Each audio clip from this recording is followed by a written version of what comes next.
Hello, everyone, and welcome to AC23, the radio show and podcast of the Arts Council of Greater Baton Rouge. My name is Chancellor Zero Skidmore, and my producer is Jeremy Porcine. Thank you all for tuning in to the radio show and or streaming it from Apple Podcasts or our website. If you like what you hear, make sure you go to Apple Podcasts and subscribe, give us some stars, and get up to speed on previous episodes. We're still knee-deep in the first wave of the COVID-19 pandemic. I want to urge all of you to do all you can to take care of yourselves and your loved ones and your fellow human beings, which could be people you don't know at all. By wearing a mask and washing your hands and social distancing, you can save lives. And if we don't value life above all, then the things we do value don't amount to much. I think it's easy for us to forget sometimes that by definition, a pandemic is a global issue. But it's not like in the movies where some global tragedy like an alien invasion forces all the countries to set aside their old gripes and pull together in opposition of their common foe.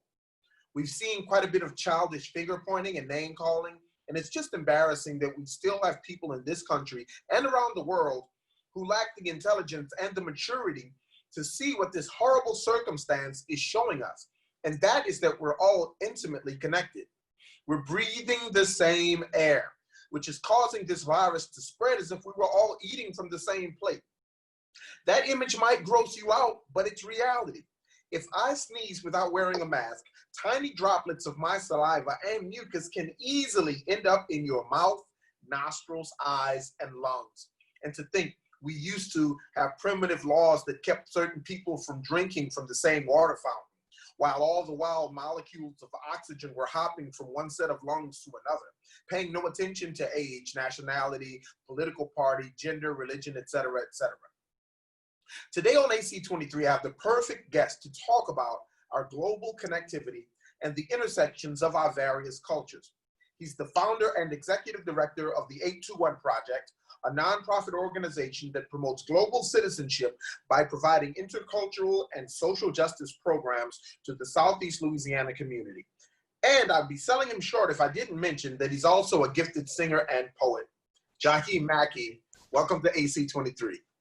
Thank you for having me. It's a pleasure to be able to talk to you and to be able to have an opportunity to share my story and also to be able to talk to my poetry mentor. It's great. It's awesome. Awesome. Well, I think that, I'm just really excited to have you on the show because although this is an arts and culture show, by definition, quite often, most of my guests primarily are in that arts realm, and it's rare that we have someone who has both feet very firmly planted in both worlds. And so, it's a pleasure to have a former mentee of mine on the show. And I think it's also someone who's an expert on culture. And I think we don't get to talk about culture in a very specific way. So it's great to have you on the show. And I want to start by really kind of throwing this out there, like what is it about culture that makes it so hard for the average person to define? Why is culture so invisible, or do we only value the parts of it that are familiar to us?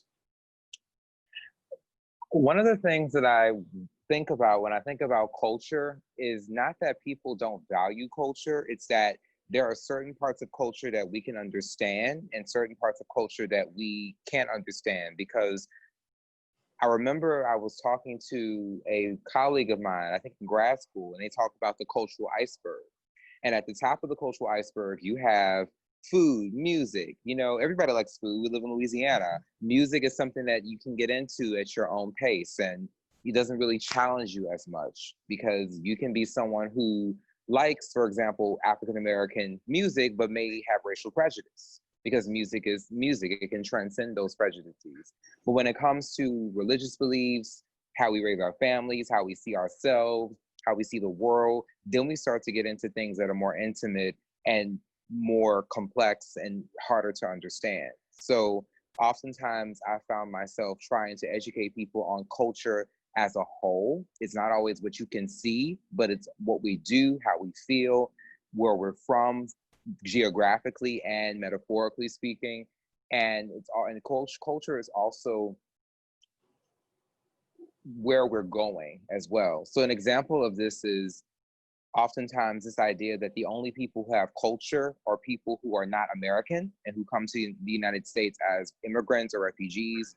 And that's pretty inaccurate, because you have indigenous people in the United States, you have African Americans, you have Mexican Americans, for example, who work to bridge the gap between coming from Mexico and living in America. Also, you have different cultures in terms of social class. Rich people have a way of doing things that middle class and poor people don't. Age and generation has a culture. These are things that you can't always see, but they make us who we are as people.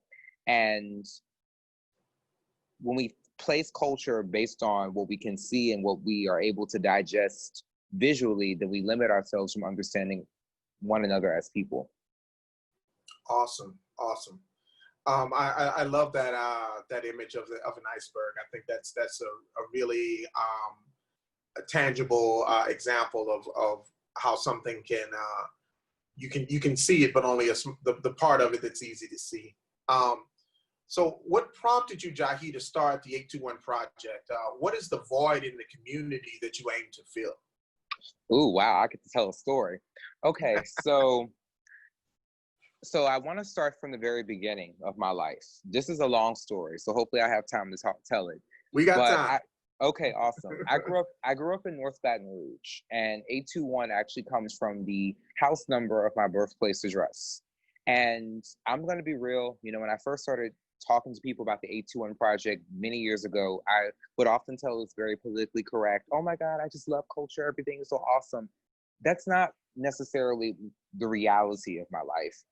I was one of those young Black people who didn't feel like I belonged in Baton Rouge. I would go to school and I would face bullying because I was dark-skinned, because I liked to read. I was the weird Black kid and oftentimes was teased and marginalized because of that.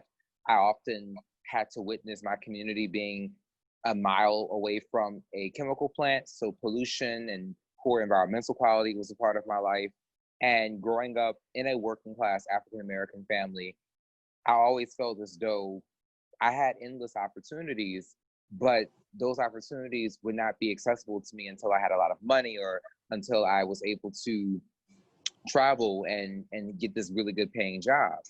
But when I was at 821, my home, I felt this sense of connection to myself and to the world and to my culture. So 821 was this refuge for me. It was a place where I could, I had this passion about reading about and learning about different cultures. So I would go to the library and check out books about Zimbabwe, Malaysia, Portugal, just check out a book and read it.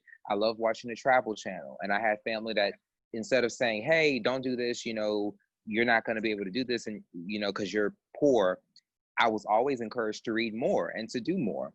And not only learn about the world, but learn about my identity as an African American, where I come from, where my people come from, my identity as an American. I'm not learning about American history. I was always surrounded by knowledge and empowerment and the sense of connection. And that influenced my worldview, being a person who had to deal with feeling like an outsider, but also creating a space of welcomeness and feeling a sense of connection to the world because I was using knowledge as my weapon to cut through all the negativity. And it also helped me to seek out different experiences in my life where I was constantly learning about other people and learning more about myself. So that came through forward arts when I was in spoken word. I'm not necessarily a professional artist, but art is a part of who I am. And it was through writing and poetry that I was able to learn about different cultures and different parts of the world and different parts of my community that I often didn't experience. I was a people-to-people ambassador. I was able to go to New York and Washington, D.C. and see the United Nations, see the World Bank, meet a diplomat from Saudi Arabia, meet a diplomat from Iran at a young age. I went to UNO, I went to SIT, all these different schools that had these intercultural, multicultural environments where I was able to learn about the world and learn about myself. The problem is that all these experiences happened outside of Baton Rouge. I had to go to New York or New Orleans or New England to Europe to see a different culture, to experience a different culture. And that for me was a bit startling because the Baton Rouge I grew up with was a very diverse Baton Rouge. I went to middle and high school with Black, Hispanic, Asian, Persian, um, like different ethnicities in terms of teachers, faculty, students. I went to UNO, in University of New Orleans is the most diverse school in terms of demography in the state of Louisiana. And I'm just trying to think, okay, how is it that I'm in a very diverse environment and I'm seeing people from all over the world come to Louisiana, live in Louisiana, but political leaders, local leaders aren't seeing that. And not only are they not seeing that, but they're not acknowledging that. And this is my reality. Fast forward to the summer of 2016, I came back home from my grad school in New England to do an internship. And the summer of 2016 was, I would say, the summer from hell. We had Alton Sterling's death. We had the police ambush. We had the flooding. We had this groundswelling of community organizing and activism. And at the time, I was doing an internship with a community organizing organization. But because of my situation, my practicum didn't quite work out. And also, I was disappointed with some of the things I was seeing. I was not seeing intersectional community organizing. I was in spaces where we were talking about racial injustice, but then I would hear people say things that were homophobic or Islamophobic or anti-Semitic. I would be in spaces where people would not be paying attention to age diversity. So I would be the youngest person in a room of people that are several generations removed from me. And because of my own experiences with feeling excluded, feeling left out from my childhood, from my adolescence, even as a grown adult, I felt like I couldn't wait for someone else to create a space for me. I'm an only child. And when you're an only child, you learn how to do things for yourself.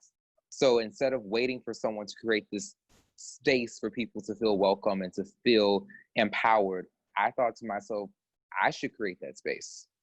And in October of 2016, I originally sketched out the A21 project to be a summer camp and for young people. Originally, A21 was supposed to be a young people's organization. But then as I started talking to more and more people in the community, I was like, why are we limiting ourselves to just young people when older people are still in positions of power? Older grown folks are raising kids. Why not have them come into the work so that way they can understand and be a part of cultural diversity and global citizenship? And I was thinking to myself, well, it's great to organize, it's great to march, it's great to legislate, but if you don't live in a community in which the legislation can be supported, that legislation can just as quickly become undone. The protest can be silenced or ignored if people don't see the meaning of these issues. So I wanted to focus on education, educating people about different social issues in the way that would allow for them to understand themselves, understand their communities, past, present, and future. And by understanding themselves, then it will be like a systemic theory of change. If people have a bit greater consciousness of themselves and their community and their culture, that influences their political decisions, their economic decisions, their cultural decisions, and their social decisions.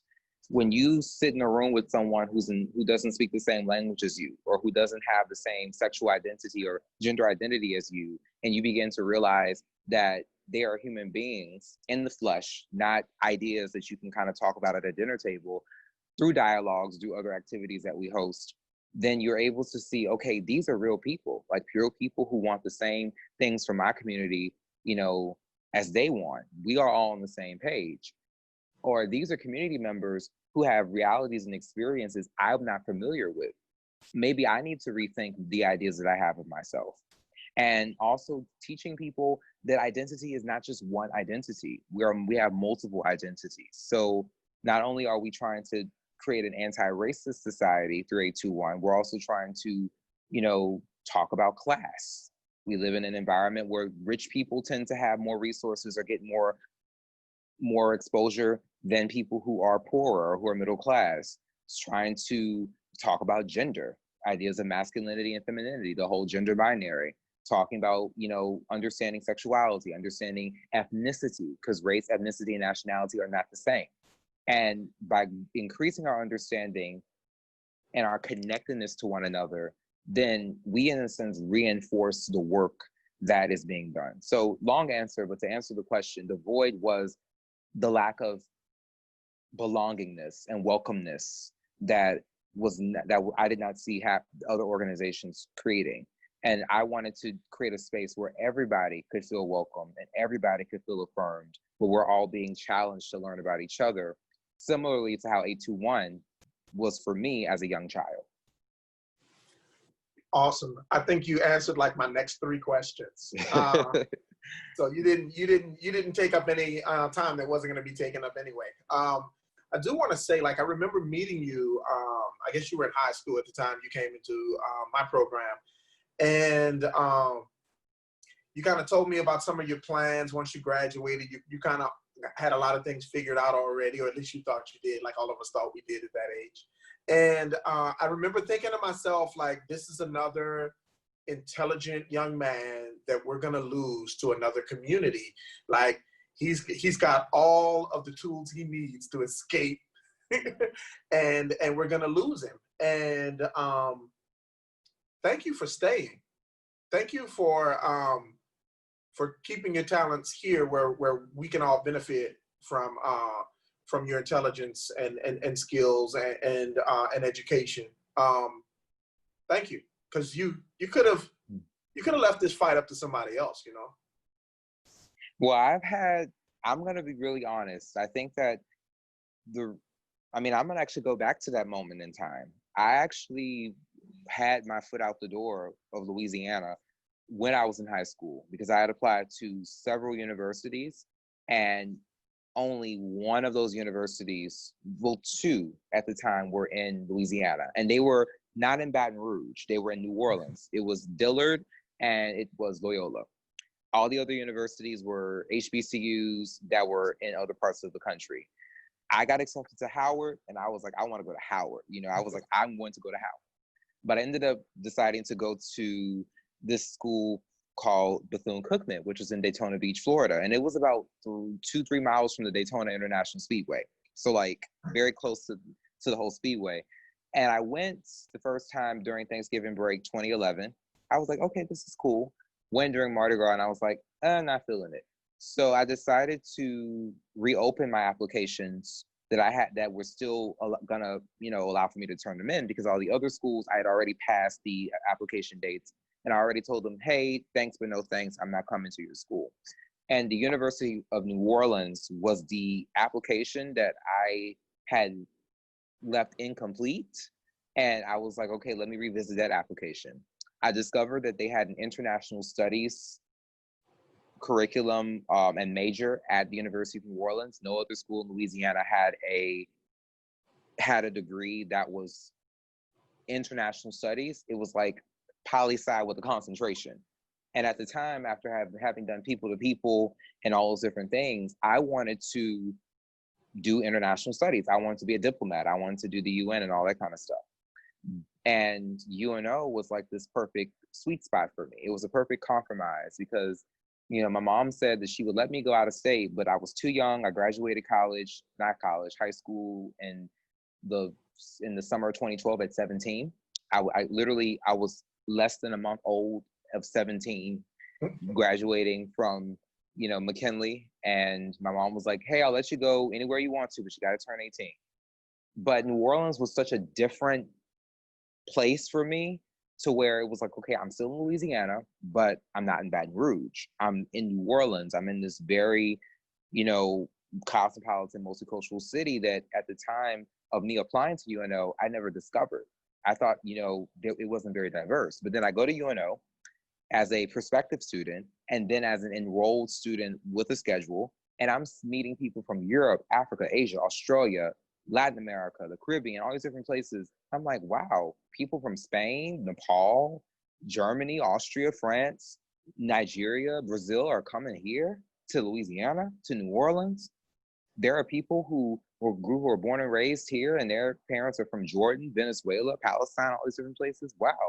And I didn't realize it was so diverse. So, but at the same time, my area of study was not something that could work in Louisiana. I find that Louisiana is a place that is very STEM heavy, industry heavy. So if you have a job, if you're trying to get a job in the liberal arts or in the arts or in anything dealing with cultural diversity or international in the title that doesn't deal with business, you're gonna have a hard time, in my opinion. So I really just kind of didn't see myself in Louisiana after college. And when I had gotten accepted to the school called the School of International Training Grad Institute in Vermont, I said, hey, you know, I'm going to New England and I think that I'm out. I'm done. You know, I'm out. I'm moving. I'm on my own. So I'm just going to start my life there. But I had spent 4 years away from Baton Rouge as a full-time resident. I left Baton Rouge when I was 17, and I had been away from home, disconnected from my friends, from my community, and I wanted to be back home. I felt, okay, I have spent so much time away from home in New Orleans. I went to Maryland for a couple of months. I studied abroad in France for 5 weeks. I went to New England for grad school. I have all this knowledge, all this experience, and I'm taking it for myself. And I could use these experiences to help my people in Baton Rouge. And I thought to myself, okay, if I leave, that's not going to help Baton Rouge become a better place, because everybody's going to leave. And the people that are going to remain here are the people that feel like they have no voice, and the people who are spending their time silencing the voices of others. And so that's going to create a negative feedback cycle that's not going to fix Louisiana. And also, to be honest, I left home because I was dealing with a lot of mental turmoil. You know, I never felt like I belonged in Louisiana. I didn't feel like my identity, my experiences, my interests were compatible with the state's culture and Baton Rouge's culture. I felt like an outsider. I didn't want to live the rest of my life feeling like an outsider. So that's why I left. But I had a very deep conversation with my mom. She said, you got to stop running. You know, you can't just always run and run and run.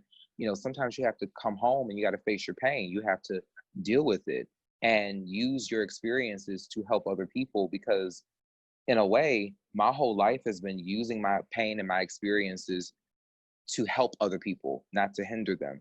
And so in a sense, me coming back home was probably one of the hardest things that I've had to do in my life, because I had to go back to a place that I felt like I didn't belong and try and find ways to make people feel as though they belonged. And it's not easy. I mean, it's easy to say, you know, oh my God, thanks for coming home. And I'm so happy that you and so many other people are appreciative of that, but it's not easy, because even as a community organizer, even as a leader, I have to hustle just to get people to pay attention to me and the work that I do. I oftentimes have to hustle just to get people to give a second look at me. You know, sometimes I'll send an email and it's left on read, or I ask them to come to an event or to support me, and sometimes, you know, they don't even acknowledge it, or they kind of give me the runaround. And for me, I do this work from a place of trying to heal myself and also heal the community, but I don't do this just for myself. I do this for the community as well. So when I can't reach the people I can reach or connect with the people that I can connect with, I do feel disappointed. And I often feel like, okay, do I belong here? Will what I do work here? Am I still going to be seen as an outsider, even as I try and be a part of the community? But then I have moments such as about 3 years ago, when I hosted a dialogue on religious identity, and we had Christians, Muslims, Jews, atheists in the same room. We had a woman talking about being a lesbian and being ostracized by her church because she was gay, or a Muslim immigrant talking about, at the time the Muslim ban had taken place. So she was talking about her kids dealing with Islamophobia at school. We had a rabbi talking about anti-Semitism. We had all these different backgrounds in the same room, something I'd never seen in Baton Rouge happening.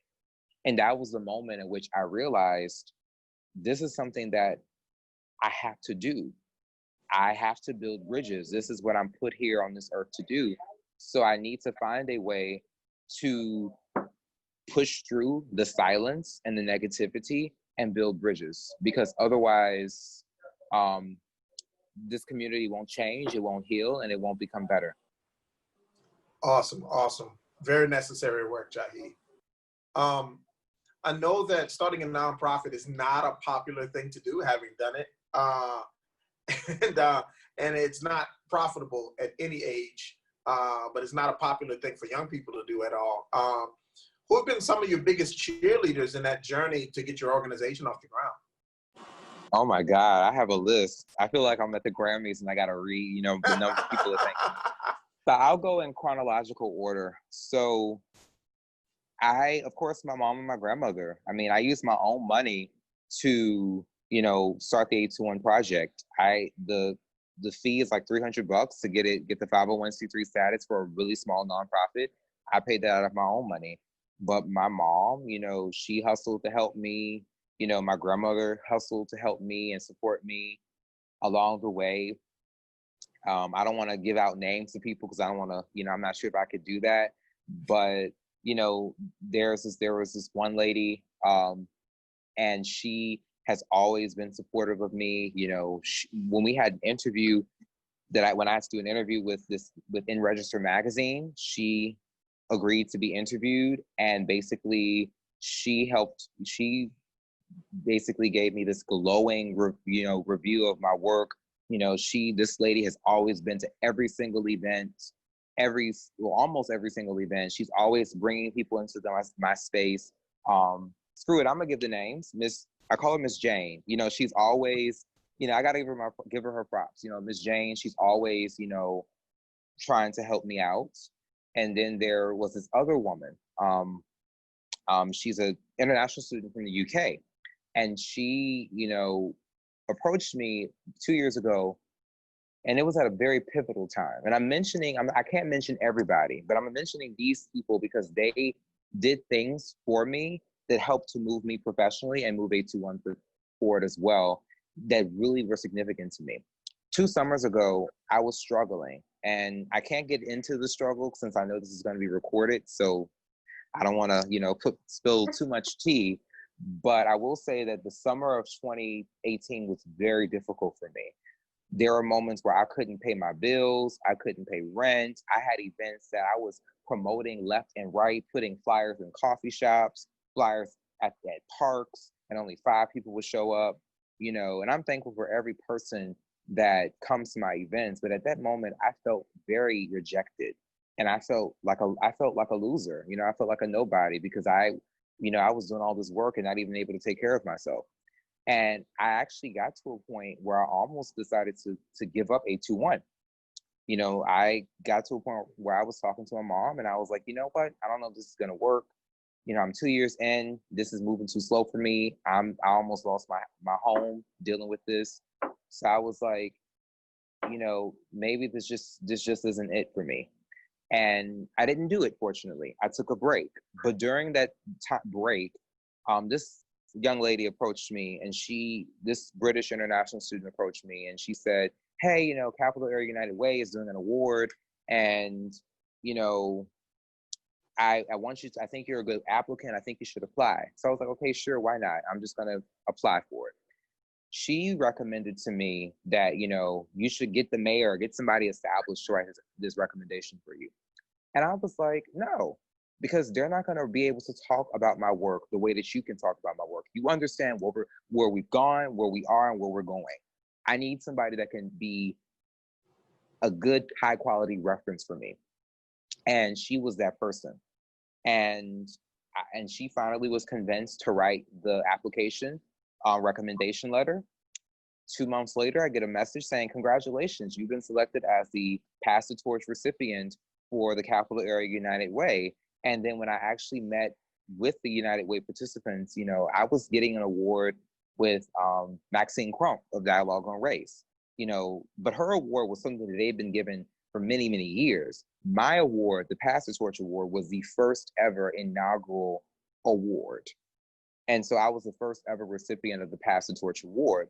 Wow. And it came at a moment where I almost gave everything up.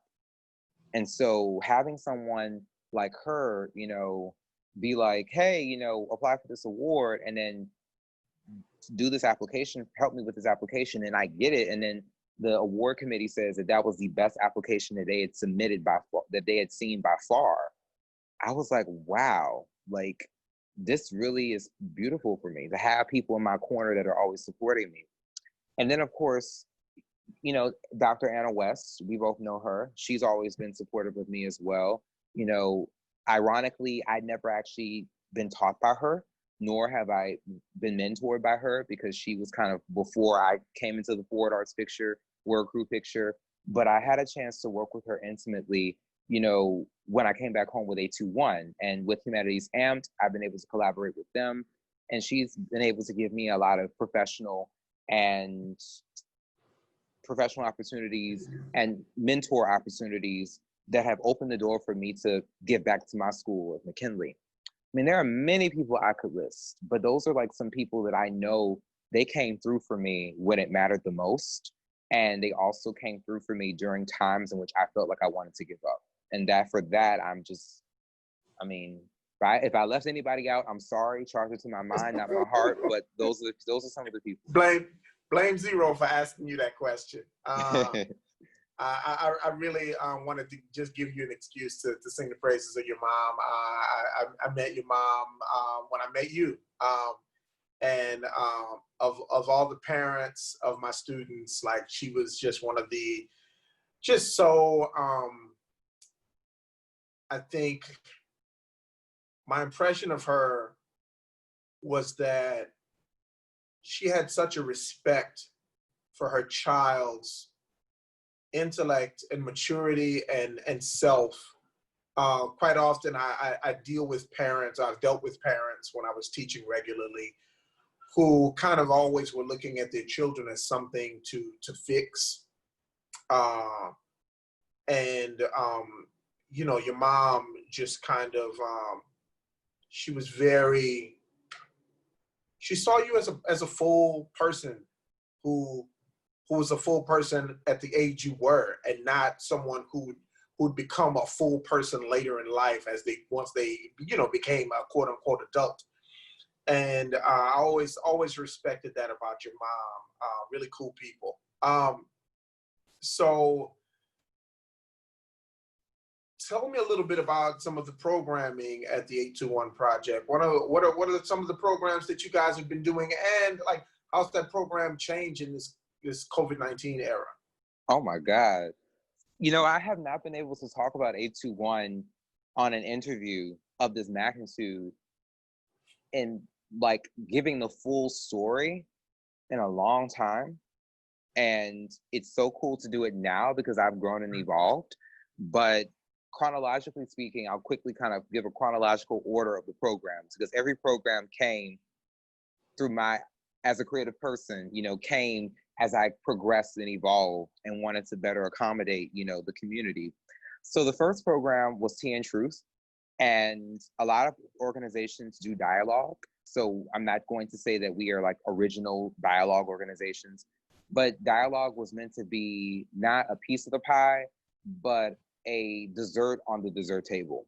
So it's like but that was the very first program, because at the time, summer, fall 2016, everybody was doing dialogues, but I felt like dialogues are overly facilitated to where people cannot express themselves, or you had to pay to participate, or you had to be in a college or university. They weren't accessible to everyday people. Like, you couldn't just go and show up to a dialogue.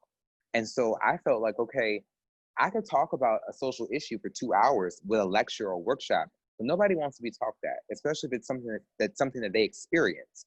And through my own personal experiences, I observed how powerful it is to have a conversation with someone who's different from you and to be challenged and to be stimulated.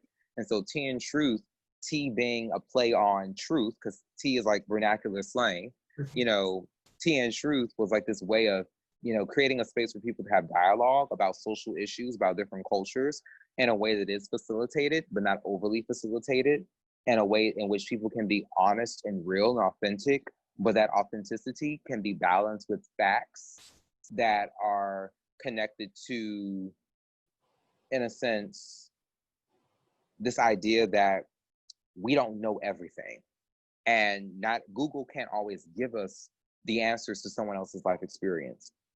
And then we have Voices, which is our community summit. We haven't done Voices in a while. Voices is a community summit that we do that dismantles the hierarchy. So it's not like we have everybody and then the mayor speaks or this council person speaks. No, the mayor's at the table, the council person's at the table, the political religious leaders at the table with everyday people who have these experiences. And the goal is to create solutions and create actual, like, tangible solutions to local, national, and global problems.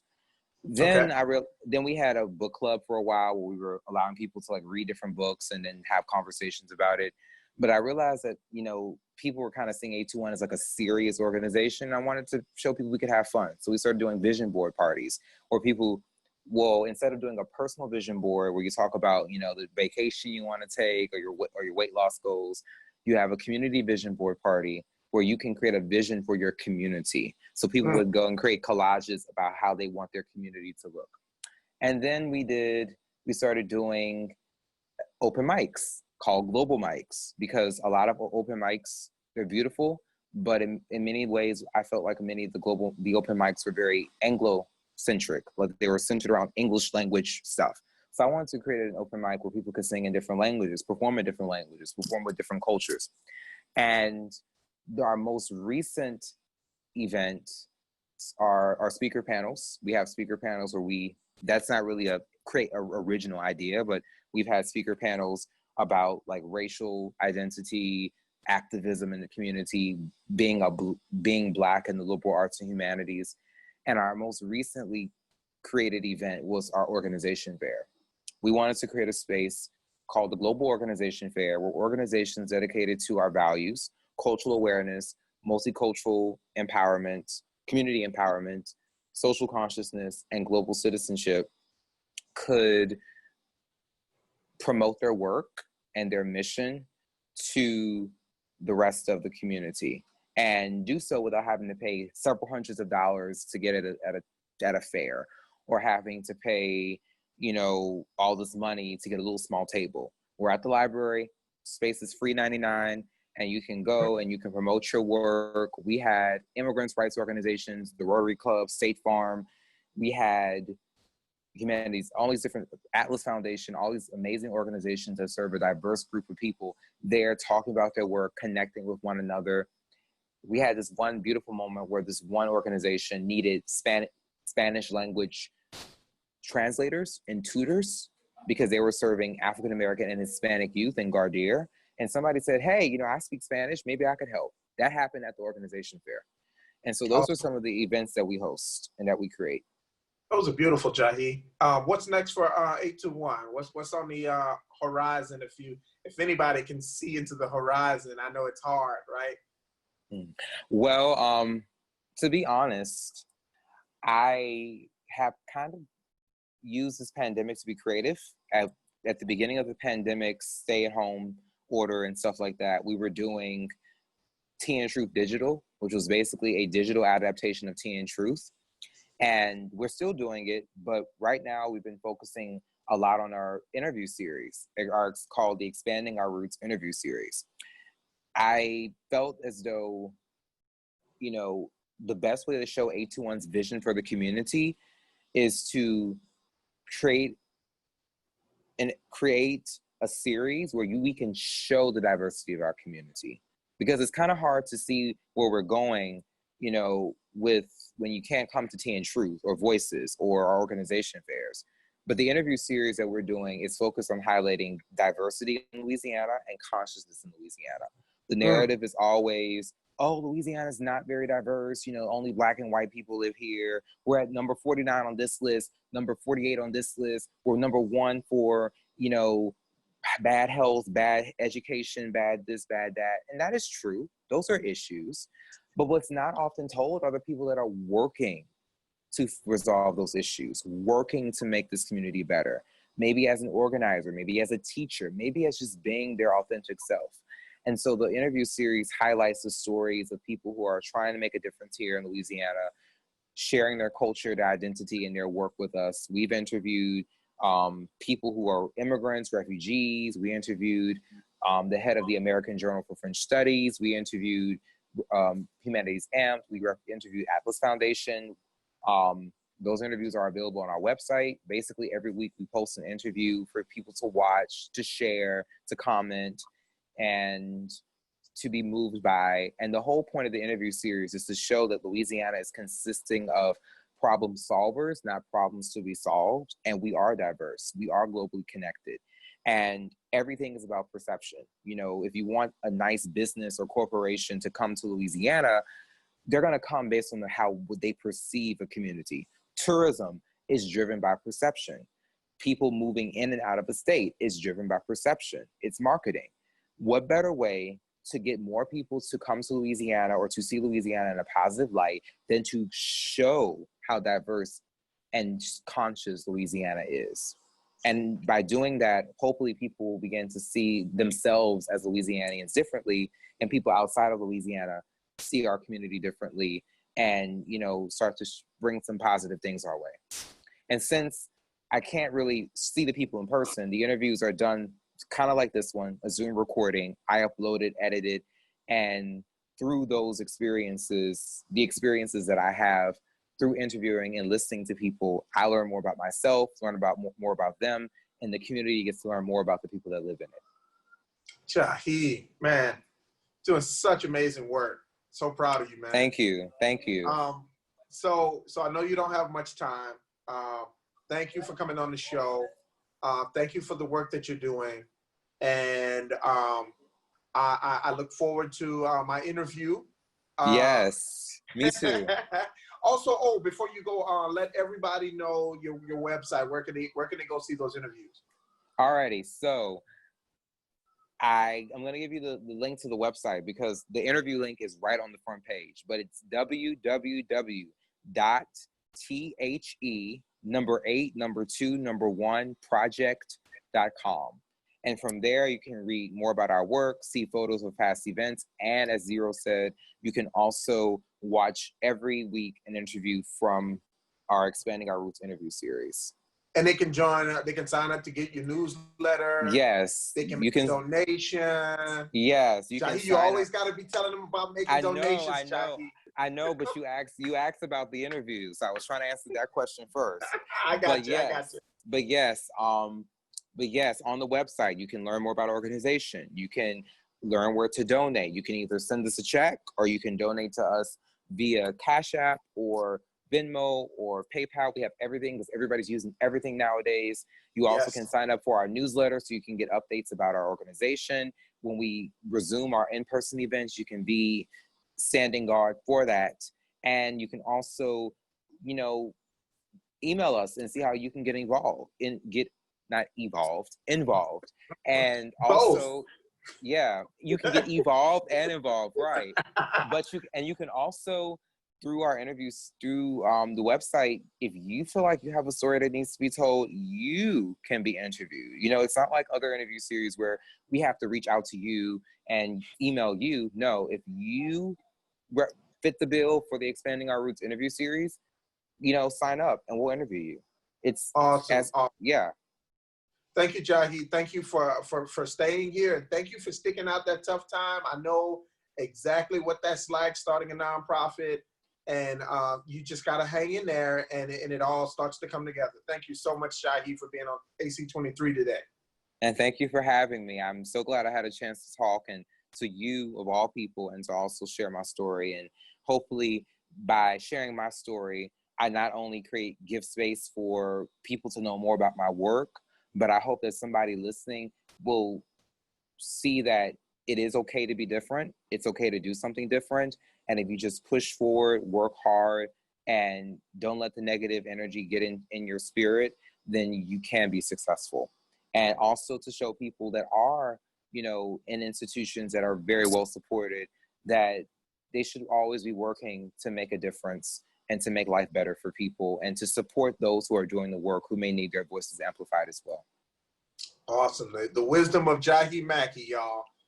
For all my listeners out there, thank you for tuning into the radio show, or if you're listening to the podcast, thank you for listening to the podcast. And don't forget to go subscribe on Apple Podcasts and give us those 5 stars, and check out all our previous episodes.